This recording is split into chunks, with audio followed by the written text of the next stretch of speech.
अस्सलाम वालेकुम, मैं हूं मुजाहिद बशीर और एक बार फिर से आपको खुशामदीद करता हूं अपने चैनल में। और आपका शुक्रगुजार भी हूँ अगर आप हमारे चैनल को विज़िट करते हैं और हमें सपोर्ट करते हैं। चलते हैं हम अपने टॉपिक पे। स्टूडेंट्स, टॉपिक हमने स्टार्ट किया हुआ है प्री प्रोसेसर डायरेक्टिव्स का, जिसमें हमने उसकी लास्ट टाइप या पहली टाइप को हमने डिस्कस किया, हैश इंक्लूड को, यानी कि इंक्लूड डायरेक्टिव्स को हमने डिस्कस किया। तो आज की इस वीडियो में हम डिस्कस करेंगे डिफ़ाइन डायरेक्टिव्स को। जिस तरह मैंने आपको लास्ट में एग्जांपल भी बताई कि हैश डिफ़ाइन का कीवर्ड। तो पहले हम इस पर थोड़ी सी डिस्कशन करते हैं, फिर मैं आपको इसकी एक छोटी सी एग्जांपल भी दिखाऊंगा। देखिए, अगर हम इंक्लूड्स की बात करें तो जैसे कि अगर लास्ट लेक्चर आपको याद हो तो उसके अंदर हमने कहा था कि ये हम जब कोई हेडर फाइल बना लेते हैं, कोई हमारे पास बहुत सारे फंक्शंस हैं, उनकी हमने जो प्रोटोटाइप्स हैं उनको एक अलहदा फ़ाइल के अंदर लिख लिया और उनको हमने करना है शामिल अपने दूसरे मेन प्रोग्राम में या मेन फाइल में। तो हम क्या करते थे कि हैश इंक्लूड का सहारा लेते थे। उसके अंदर दो चीज़ें थी कि अगर एंगल ब्रैकेट्स के अंदर हम उस फाइल का नाम लिखते थे तो वो जाता था जहाँ पर हमारे जो कंपाइलर की इंस्टॉलेशन फाइल्स पड़ी हुई हैं वहाँ पर जाता था, यानी कि एक स्पेसिफिक एड्रेस के ऊपर वो जाकर वो फाइल को इंक्लूड करता था। अगर हमने अपनी कोई फाइल बना के किसी और एड्रेस पे रखी, किसी और फोल्डर के अंदर रखी हुई है, तो उसके लिए हम क्या करते थे कि जो हमारी फ़ाइल का नाम होता था उसको हम करते थे डबल कोट्स के अंदर लिखते थे और उस फाइल को उसके अंदर इंक्लूड कर लेते थे। ये फंक्शन था हमारा हैश इंक्लूड का, जिसके अंदर क्या किया कि हम एक पूरी फाइल थी उसको इंक्लूड कर लेते थे, चाहे उसके अंदर हमारी ज़रूरत की चीज़ होती थी या नहीं होती थी। चाहे हमने 20 फंक्शंस में से एक फंक्शंस को इस्तेमाल करना होता था, फिर भी हम क्या करते थे, पूरी फाइल को फंक्शंस के अंदर उस फंक्शंस के साथ या मेन फंक्शन के साथ इंक्लूड करते या उसके साथ उसको लिंक करते थे। अब बात करते हैं डिफ़ाइन डायरेक्टिव की। लेकिन डिफ़ाइन डायरेक्टिव के अंदर ऐसा कुछ नहीं होगा। डिफ़ाइन डायरेक्टिव के अंदर होगा कि एक एक चीज़ को अगर आप उसके अंदर इंक्लूड करना चाहें, कोई एक एक चीज़ आप चाह रहे हैं कि मैं ये एक चीज़ ही सिर्फ मेरी ज़रूरत की है और मैं इसको प्रोग्राम के अंदर इंक्लूड करना चाह रहा हूँ या प्रोग्राम के अंदर प्री प्रोसेसर डायरेक्टिव के तौर पर इसको इस्तेमाल करना चाह रहा हूँ। अगर आपको समझना है तो मैं आपको एग्जांपल यहाँ पे देता हूँ, तो उम्मीद करता हूँ आपको समझ आएगी। अगर एग्जांपल की बात करें, जैसे कि इसकी अगर मैंने आपको कहा कि अभी इसका सिंपल तरीका यही है, हैश का सिंबल इस्तेमाल करें और उसके साथ डिफ़ाइन का कीवर्ड यूज़ करें। हैश सिंबल के बारे में हम पहले बात कर चुके हैं, बात करते हैं डिफ़ाइन की। तो ये बेसिकली क्या है, हमारे पास एक कीवर्ड है। अब कीवर्ड है, चूँकि डिफ़ाइन कीवर्ड है तो प्रोग्रामिंग के रूल के मुताबिक हम डिफ़ाइन को, जो कि कीवर्ड्स हैं प्रोग्रामिंग के, उनको एज अ वेरिएबल के नाम पे तौर पर इस्तेमाल नहीं कर सकते। ये अलग बात है, जो हम पहले, ये बहुत पुरानी बात है जो कि हम कर चुके हैं। टॉपिक पे आते हैं, हैश डिफ़ाइन। जिस तरह मैं हैश इंक्लूड किया, इस तरह हम करेंगे हैश डिफ़ाइन। हैश के बारे में हमने लास्ट में डिटेल से डिस्कस की कि हैश को देखते ही कंपाइलर को पता चल जाएगा कि ये प्री प्रोसेसर डायरेक्टिव है, सबसे पहले इस पे काम करना है, सबसे पहले वो हैश वाली लाइन पे आएगा। उसके बाद जब हम डिफ़ाइन की बात करेंगे तो डिफ़ाइन का मकसद ये होगा कि सिर्फ़ एक चीज़, जो चीज़ हम डिफ़ाइन के साथ लिखेंगे, सिर्फ़ उस चीज़ में चेंजिंग करनी है, उसके अलावा कोई चीज़ इसके अंदर चेंज नहीं करनी या कोई भी चीज़ इंक्लूड नहीं करनी। जिस तरह हैश इंक्लूड में होता था कि अगर हमने हैश इंक्लूड के साथ किसी फ़ाइल का नाम लिखा था, तब वो क्या करता था कि अगर उस फाइल के अंदर 100 प्रोग्राम या 100 फंक्शंस मौजूद है, 100 फंक्शंस की प्रोटोटाइप मौजूद है, तो वो क्या करता था कि 100 का 100 प्रोग्राम या फंक्शंस जो कि था उसको प्रोग्राम के अंदर इंक्लूड कर लेता था। लेकिन चाहे हमें उनमें से किसी एक की भी ज़रूरत होती थी, तो लेकिन इसमें ऐसा नहीं होगा। इसमें अगर हमें 500 फंक्शन में से एक फंक्शन की ज़रूरत है या एक प्रोटोटाइप की ज़रूरत है या किसी एक चीज़ की ज़रूरत है, तो हम सिर्फ उस एक चीज़ को इस्तेमाल करेंगे। अगर यहाँ पर मैं आपको एक एग्जांपल दूँ, फ़र्ज़ करें कि हमारे पास एक पाई है, हमारे पास पाई जिसकी वैल्यू 3.1415 है और सो ऑन, आगे भी कुछ बड़ी लंबी सी वैल्यू है इसकी। जो मेन है हम वो इस्तेमाल करते हैं 3.14। अब हम प्रोग्राम लिख रहे हैं और हमारा प्रोग्राम काफ़ी लेंथी है। हम ये चाह रहे हैं कि ये जो हमारा प्रोग्राम है इसके अंदर हमने पाई को बार बार इस्तेमाल करना है। क्यों ना हम पाई को कहीं पे एक जगह पे, जिस तरह हम वेरिएबल को डिक्लेयर करते थे, हम इसको वेरिएबल नहीं कहेंगे, लेकिन मैं आपको एग्जांपल के तौर पर एक मिसाल दे रहा हूँ कि जिस तरह हम वेरिएबल्स को डिक्लेयर करते थे, हम चाहते हैं कि जी हम इसको एक जगह पे डिक्लेयर करवा दें, फिर जाके हम आगे जिस तरह वेरिएबल का नाम यूज़ करते उसको हम बार बार इस्तेमाल करते थे, पाई को भी हम बार बार उसका नाम ही यूज़ करते हुए इस्तेमाल करें। लेकिन इसमें फ़र्क क्या होगा, इसमें फ़र्क ये होगा कि जो पाई की वैल्यू है वो परमानेंटली, आप ये कह लें कि कांस्टेंट के तौर पर फिक्स हो जाएगी। जब तक हम उसको वहाँ पर चेंज नहीं करेंगे, आगे प्रोग्राम के अंदर जाकर हम इसको चेंज नहीं कर सकते। जिस तरह हम मिसाल देता हूँ आपको, फ़र्ज़ करें कि यहाँ पे हमने कोई वेरिएबल डिक्लेयर करवाया, यहाँ से हमारा प्रोग्राम शुरू हुआ।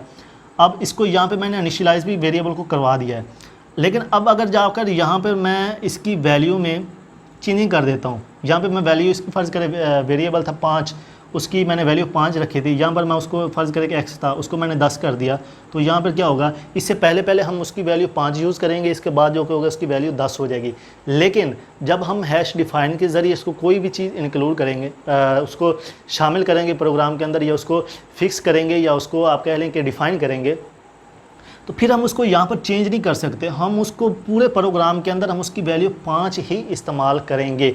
इसी तरह क्योंकि पाई की वैल्यू कभी चेंज नहीं होती, तो पाई की वैल्यू एक आप कह लें कि एक कांस्टेंट है, तो उसको हम चेंज नहीं कर सकते, तो वो उसकी वैल्यू एक ही रहेगी। तो हम उसके फ़ायदे के लिए हम कहते हैं कि जिसको परमानेंट तौर पर वहाँ पर जाकर डिफ़ाइन कर दें, या इसको डिक्लेयर कर दें, या आप कह लें कि वो इसकी वैल्यू डिक्लेयर कर इसको इनिशियलाइज़ करवा दें, जो भी आप कह लें। लेकिन मेन मकसद है कि हम उसको डिफ़ाइन करवा दें। डिफ़ाइन करवाने के बाद हम उसको जिधर चाहें इस्तेमाल कर सकते हैं। हम उसके अंदर बाद में चेंजिंग, अगर आपने चेंजिंग करनी है तो आपको यहाँ पर चेंजिंग करनी होगी। इस तरह अब उसको लिखने का तरीका क्या होगा, लिखने का तरीका यही है कि हैश का सिंबल इस्तेमाल करेंगे, उसके बाद डिफ़ाइन का हमारे पास कीवर्ड है, इसको इस्तेमाल करेंगे, उसके बाद स्पेस देंगे। स्पेस के बाद हम उसका जिस तरह वेरिएबल का नाम लिखते थे, हम वेरिएबल का नाम लिखेंगे। तो हमारे पास क्या है, पाई, तो इसको मैं कैपिटल लिखता हूँ। अब इसको कैपिटल लिखने का फ़ायदा क्या है, देखिए कैपिटल लिखेंगे तो ये अमूमन जब हमारा तमाम प्रोग्राम स्मॉल में लिखा होगा, स्मॉल अल्फ़ाबेटिक में लिखा होगा, तो जहाँ पर कैपिटल होगा वो हमें दूर से नज़र आ जाएगा कि यहाँ पर ये चीज़ कैपिटल लिखी हुई है। तो पाई जहाँ पर हम इस्तेमाल करेंगे, इसका फ़ायदा ये होगा अगर हम इसका नाम कैपिटल ही लिखें, जो सिर्फ पाई नहीं, उसके अलावा कोई भी अगर आप कह लें कि यहाँ पर कोई भी चीज़ डिफ़ाइन करते उसका नाम अगर आप कैपिटल में लिखेंगे तो वो आपके लिए फ़ायदा होगा। इसका नाम मैं पाई लिख लेता हूँ। उसके बाद फिर स्पेस देंगे। स्पेस देने के बाद इसकी जो डेफिनेशन है वो लिखेंगे। डेफिनेशन में क्या चीज़ है कि अगर हम इसको कोई वैल्यू असाइन करवा रहे हैं या इसका अंदर कोई फार्मूला या कोई आप कह लें कि एक्सप्रेशन लिख रहे हैं, उसकी डेफिनेशन वो अगर इसकी वैल्यू मैं लिख रहा हूँ कि यहाँ पे 3.14 और एक चीज़ मैं आपको यहाँ पे बता दूँ कि जिस तरह हम प्रोग्राम के अंदर स्टेटमेंट्स या वेरिएबल्स को, आप वेरिएबल को इसके साथ कंपेयर मत कीजिएगा कि वेरिएबल को हम डिक्लेयर करवाने के बाद लास्ट में क्या करते थे, सेमीकोलन लगाते थे। लेकिन यहाँ पर आपने क्या करना है कि जब हैश डिफ़ाइन या का नाम आएगा या हैश डिफ़ाइन इस्तेमाल करेंगे या ये कह लें कि डिफ़ाइन डायरेक्टिव इस्तेमाल करेंगे या प्री प्रोसेसर डायरेक्टिव इस्तेमाल करेंगे, तो हम लास्ट में जो सेमीकोलन है इसको इस्तेमाल नहीं करेंगे। अगर सेमीकोलन इस्तेमाल करेंगे तो ये क्या बन जाएगी, एक प्रोग्राम की जो आप कह लें कि स्टेटमेंट बन जाएगी, एग्जीक्यूटेबल स्टेटमेंट। लेकिन अगर हम इसका इस्तेमाल नहीं करेंगे और साथ में हैश डिफ़ाइन करेंगे तो ये क्या होगा, हमारे पास प्री प्रोसेसर डायरेक्टिव होगा, यानी कि सबसे पहले इसके साथ काम होगा। अब ये वैल्यू क्या होगी इसकी, फिक्स। अब अगर आप पूरे प्रोग्राम में, चाहे आपका 5000 लाइन का प्रोग्राम है, जहाँ जहाँ पर आपको ज़रूरत है कि मैंने पाई को इस्तेमाल करना है, तो वहाँ पर सिर्फ आप क्या करेंगे कि PI लेकर कैपिटल में आप उसका नाम इस्तेमाल करते जाएं और उसको जहाँ जहाँ जाएँ इस्तेमाल करते जाएं। मेन फ़ायदा इसका ये होता है कि आपको बार बार इसकी वही वाली एग्जांपल है कि कोई वेरिएबल इनिशियलाइज़ करवा दिया, बार बार आपको इनिशियलाइजेशन नहीं करवानी पड़ेगी। अब अगर आप 5000 लाइन का, एक और फ़ायदा ये है कि 5000 लाइन का प्रोग्राम लिखते हैं तो अगर कहीं पे आपने गलती से 3.14 किसी और चीज़ की भी वैल्यू लिख दी, आपने किसी और चीज़ की भी वैल्यू है, तो वो वहाँ पे मसला बन जाएगा, क्योंकि इसकी 3.14 थी। अगर आप इसको इस तरह डिफ़ाइन नहीं करवाते, तो अगर ये करवाएंगे तो जहाँ पर आप ये करेंगे तो ये वैल्यू ही इस्तेमाल होगी। अगर आप कहीं पर चेंज करना चाहेंगे तो चेंज भी नहीं होगी। आपको चेंज करने के लिए सबसे पहले यहाँ पर चेंजिंग करनी होगी। फ़र्ज़ करें कि आप पूरे प्रोग्राम के अंदर कहते हैं कि जी ये वैल्यू मैंने 2 डेसिमल पॉइंट तक लिखी है, मैं इसको चाह रहा हूँ 4 डेसिमल पॉइंट तक, जो कि बन जाएगी 3.1415। अब ये आप लिखना चाह रहे हैं तो अब एक तरीकाकार तो ये है कि आप पूरा प्रोग्राम जाएँ, जहाँ जहाँ पर आपने पाई का इस्तेमाल किया वहाँ पर जाकर उसकी वैल्यू चेंज करते जाएँ।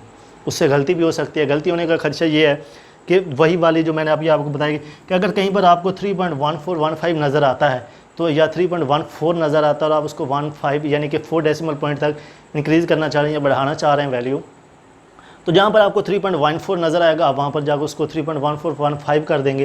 तो नुकसान क्या होगा कि अगर किसी और चीज़ की वो वैल्यू है तो आपका तो पूरा प्रोग्राम में गड़बड़ हो गई।